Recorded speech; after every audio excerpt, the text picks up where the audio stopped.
The room fell silent. Not a pin drop. Not a breath. Mark Cuban's voice, steady but shaking with fury, echoed across the Austin Convention Center. Trump isn't just a mistake, he's a national embarrassment. The words hit like a thunderclap. The air shifted, and for a moment, just a moment, the world stood still. Then, the crowd exploded.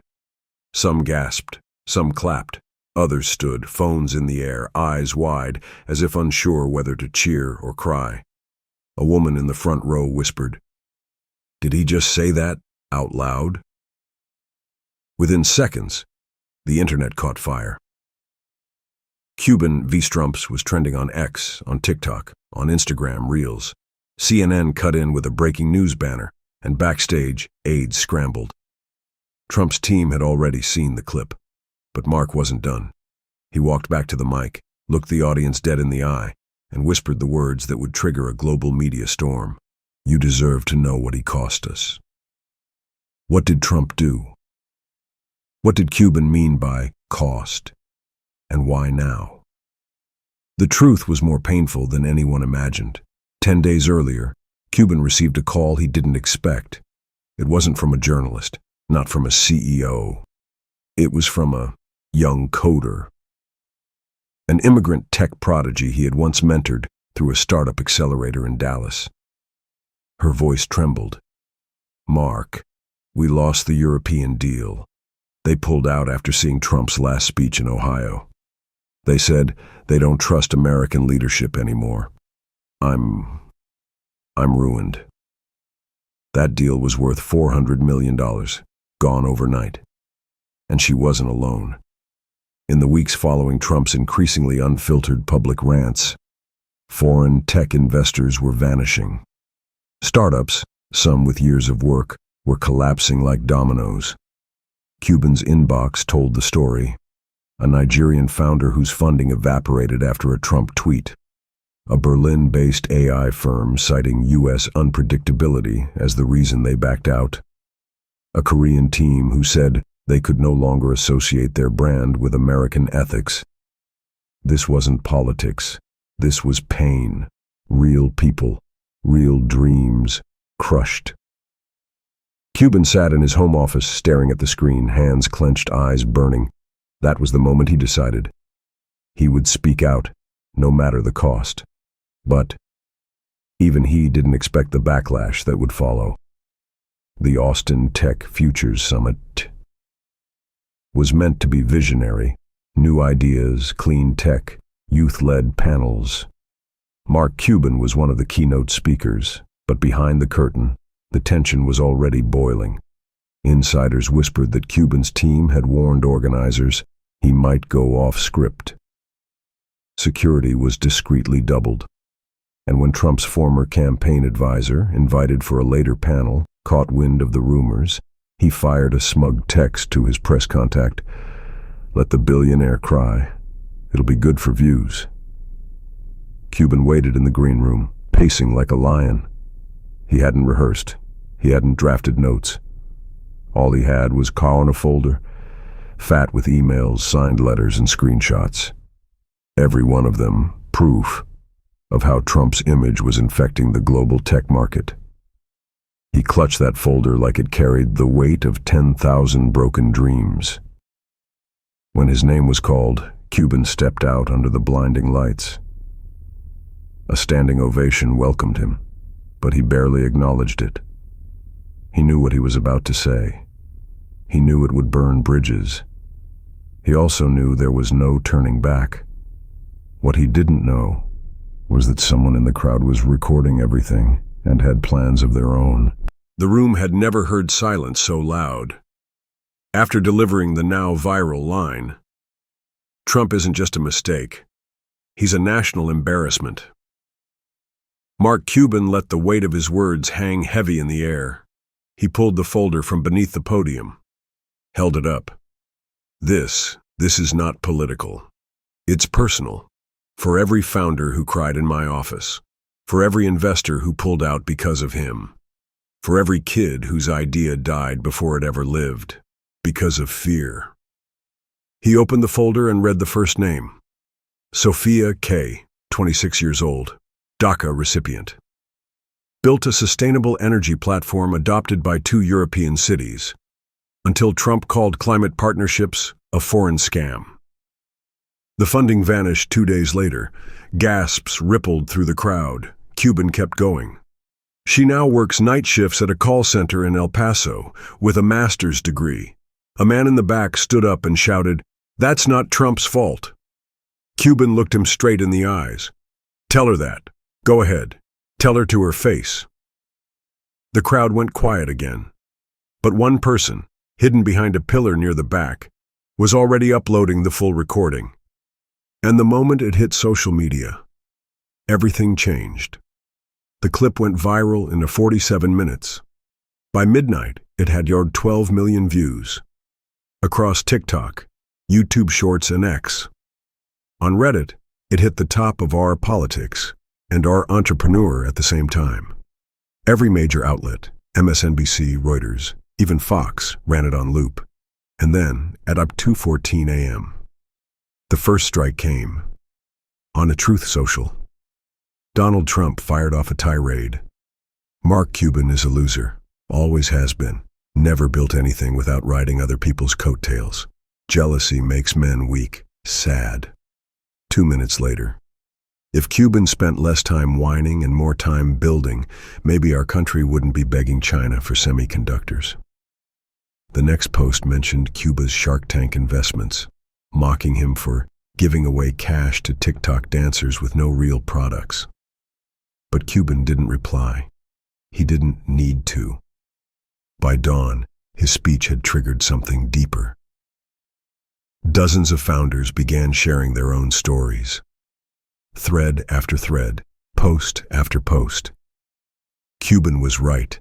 Trump's rhetoric cost us our first round. We lost our international patent backing after that Helsinki press conference. We were told, "You're American. We don't trust American ethics anymore." It wasn't just a speech anymore. It was a movement. And somewhere in D.C., Trump's inner circle started asking a terrifying question. Could this billionaire actually turn public opinion? On the morning after the speech, Cuban sat in his car in the hotel garage. He hadn't slept. He didn't want to go inside. His phone buzzed. It was a FaceTime call from Germany. It was Felix Baumgartner. No, not the skydiver. The poor tech investor call, who had once partnered with Cuban on a cross-Atlantic AI incubator. Felix's face was pale, his eyes sunken. "Mark, I didn't know how bad it had gotten. Your speech, it shook Berlin. Our board watched it live. I showed them the folder you sent me last month. They never believed it until now." Mark leaned back in his seat. His eyes welled with exhaustion, maybe relief. "Does that mean you're back in?" Felix hesitated. Then, like something cracked, "I'm in. Not just me. 3 other firms. We'll fund the next round of those collapsed projects, under your name, not the flag." That last line hit hard. Not the flag. Mark looked away, a tear slipping down his cheek. What had they become? He had built businesses under red, white, and blue his whole life. Now, that flag came with warnings. The moment he hung up, his phone buzzed again. This time, an unknown number from D.C. A former White House staffer, and what she was about to say would change everything.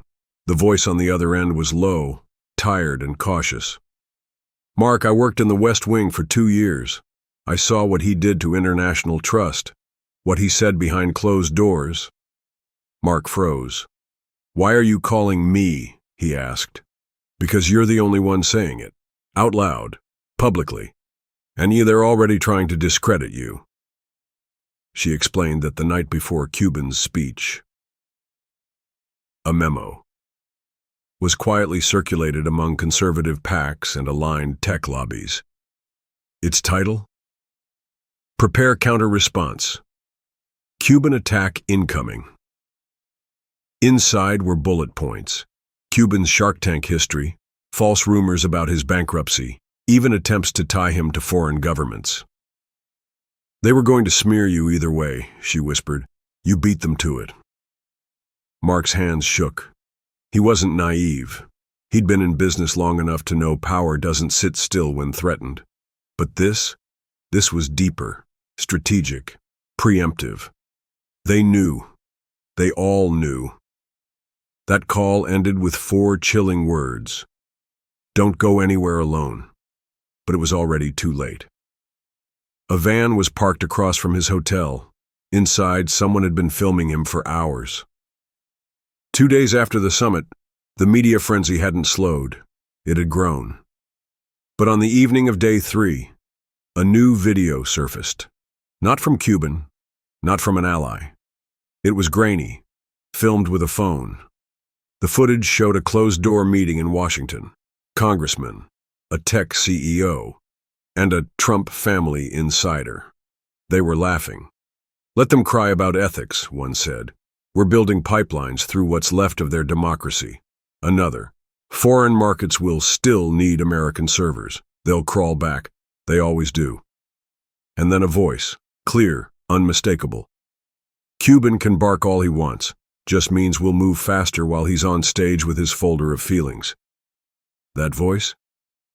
Eric Trump. When the clip hit X, hashtags exploded. Cuban was right. Folder of feelings, used ironically by critics but reclaimed by fans. Ethics over profit. Cuban watched the leak alone in his office, barely breathing. He whispered aloud, "So that's how deep it runs." Then his phone rang again. This time it was a journalist from The Atlantic. She said she had something Cuban needed to see, documents from a whistleblower in the U.S. Trade Department. And what she had would shake him to his core. It arrived in a password-protected file. The journalist had triple encrypted it. "For your safety," she said, "and mine." Inside, a 47-page internal review from 2021. Title redacted, but the header read, "Global Trust Index, American Tech Sector, Post-2020." The conclusion? Devastating. Due to unprecedented political volatility, inconsistent federal messaging, and rogue executive behavior during the Trump presidency, 38% of surveyed global tech partners reported permanent withdrawal from U.S.-based contracts. Even more haunting, 26% explicitly cited reputational risk when aligning with American firms under former President Trump's administration. And at the bottom, handwritten notes scrawled in blue ink. "This is why we're bleeding talent. They don't trust us anymore. We can't build what the world no longer respects." Mark stared at the screen, fists clenched. This wasn't speculation. It was confirmation, and it had been far buried. He sat back. Tears welled again, but this time from something deeper than anger. It was grief. Grief for the startups that never launched. Grief for the trust that took generations to earn, gone in 4 short years. Grief for the country he still loved, even if the world no longer did. He opened a fresh Word doc. He began to write. Not another speech. Not another post. A letter. Addressed directly to Donald J. Trump. And its first sentence? "You broke something we may never get back." Mark Cuban didn't write the letter to go viral. He wrote it because his heart was breaking. It was personal, raw, unfiltered. "You broke something we may never get back. Not a bank, not a business. Trust. You didn't just lie to voters. You poisoned how the world sees us." He wrote about Sophia, about Felix, about the 12-year-old in Houston who had emailed Cuban after the speech saying, "My brother says I can't invent stuff anymore because nobody will fund Americans." That line crushed him. He ended the letter like this: "I'm not here for a fight. I'm here for the repair. But if that means standing against you, then so be it." Cuban posted it to his personal blog at 3:17 a.m. Quiet. No press release. No tweet. Just the truth. By 7 a.m., it had been shared 6 million times. Journalists called it a billionaire's battle cry. The White House refused to comment, but Trump didn't. On Truth Social, he unleashed a post with 5 words: "Traitor to American capitalism." Yet behind that rage was something else. Fear. Because what came next wasn't a tech CEO, it was a military general. Out of nowhere, a retired 4-star general shared the letter on LinkedIn with just one sentence. He's not wrong. The man was no liberal, no activist, decorated, feared, respected, served under 3 presidents. And then, more voices followed. A former U.S. ambassador to Japan, who admitted that Trump's unpredictability cost us vital diplomatic leverage in tech-sharing agreements. A former DARPA director, who revealed that key partners in AI development withdrew because they feared Trump's misuse of emerging technologies. It wasn't just Mark anymore. The silence was breaking. By that weekend, the Wall Street Journal ran a front-page piece titled, "The Credibility Collapse: How Trump Derailed America's Global Tech Future." Cuban watched it unfold, humbled. He hadn't asked for this. But then came the moment that pushed it all into uncharted territory. A U.S. senator, long aligned with Trump, announced he would not seek re-election. His reason? "I can't defend what I can't deny anymore." And Cuban was right. Truth hurts. One by one, the cracks in Trump's wall began to show, but with visibility came risk. Because Cuban's family was now being followed. His teenage daughter had just found a tracking device under her car. She was 17. A senior in high school, honor roll, big heart. All she did was drive to school and post TikToks about her dog. So when Cuban's daughter called him crying, saying a mechanic had found a black device taped behind her rear wheel, something inside Mark snapped. "Dad, are we in danger?" He couldn't answer, because truthfully, he didn't know anymore. Within hours, he moved his family to a private location, hired 24/7 security. This wasn't business. This wasn't politics. This was war. He went on MSNBC that night, pale, exhausted, determined. "You want to scare me into silence? Fine. You can try. But my daughter, my family, that's where the line is drawn. I've said my piece. Now the country gets to decide what kind of future it wants to build." The next morning, flowers arrived anonymously at his daughter's school. The card read, "Tell your dad to choose silence." Cuban posted a photo of the card, captioned only, "They think we're afraid. They're wrong." That post broke the internet, and deep in Mar-a-Lago, a longtime Trump advisor stared at the trending hashtags and muttered, "We might have underestimated the wrong billionaire." It was no longer just a feud. It was a Basser reckoning. When Cuban exposed the threat to his daughter, the public flipped. Even skeptics, who had once brushed off his speech, now stood behind him. A viral TikTok showed Cuban walking into a public tech forum in Houston. As he entered, everyone rose, not in polite applause, but in solidarity. "We stand with Cuban," someone shouted. "Folder of feelings saved our startups," yelled another. He smiled, weakly. The exhaustion was visible, but so was the fight. That night, a live-stream fundraiser was organized to support international founders who'd lost funding under Trump-era disruptions. It raised $12.4 million in 24 hours. But what stunned everyone wasn't the money. It was the list of donors. Dozens of American veterans, single moms, college students. People with nothing to gain and everything to say. Trump never spoke for me. Cuban reminded us we have a soul.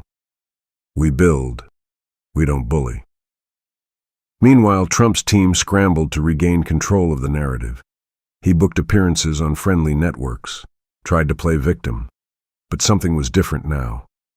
For the first time in years, his words weren't enough, because the next leak would come from inside his own inner circle.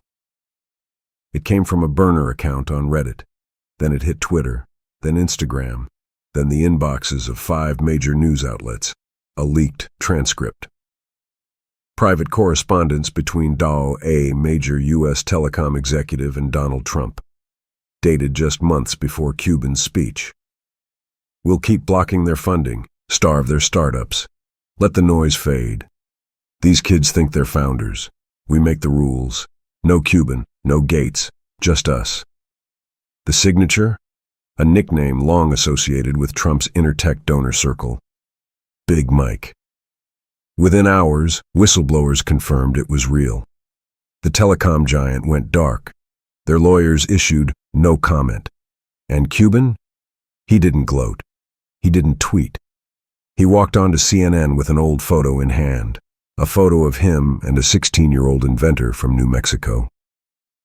This kid built a water filter that could save drought-stricken villages in Africa. She hasn't received funding since 2020. This leak proves why. His voice cracked, but he didn't stop. It was never about me versus Trump. It's about all of us versus a system that kills dreams in silence. The anchor across from him was crying. The clip was watched 18 million times in one day. And somewhere, in a quiet office in Manhattan, a woman slid a USB drive across a desk. "Give this to Cuban," she said. "This one buries him." Mark Cuban received the drive in a plain envelope. No return address, no note. Just a tiny device with one word carved into the plastic. Truth. He didn't open it at home. He waited. Inside a secure office with 2 trusted lawyers, Cuban plugged it into an air-gapped laptop. No internet, no risk. What he saw took the air from his lungs. Audio recordings. Trump, on a private call with global investors in 2019. "Don't worry about the tech kids. They're noise. We can rig the trade policies to keep Europe dependent." Trump, mocking immigrant entrepreneurs. "You think I care if a Nigerian app goes broke? More room for American deals." Trump, speaking to an unnamed advisor. "If Cuban ever turns on us, destroy him. Use family, use old files, anything." Cuban pressed pause, then play again, and again. He wasn't just targeted. He was profiled, strategized against, tracked. And now, he had my receipts. But exposing them meant open war, not just with Trump, with the entire ecosystem that had protected him for years. His lawyer looked at him, pale. "Mark, if you release this, there's no going back." Cuban stared at the screen, his voice soft. "Then we don't go back. We go forward." The folder, the letter, the whistleblowers, and now, the USB. Mark Cuban had the truth. But unleashing it meant more than headlines. It meant danger. It meant retaliation. "You sure you're ready?" his chief of staff asked.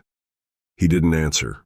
He just stared at his daughter's photograph, her arms wrapped around their family dog, smile so wide you could hear the laugh frozen in time. That image made the choice for him. Cuban didn't go to the press. He went live. An impromptu YouTube stream. No ads, no filters, just a shaky camera in his home office. "I wasn't going to share this," he began. "But when you come after my family, when you come after the future of kids I mentored, when you profit from their pain, you leave me no choice."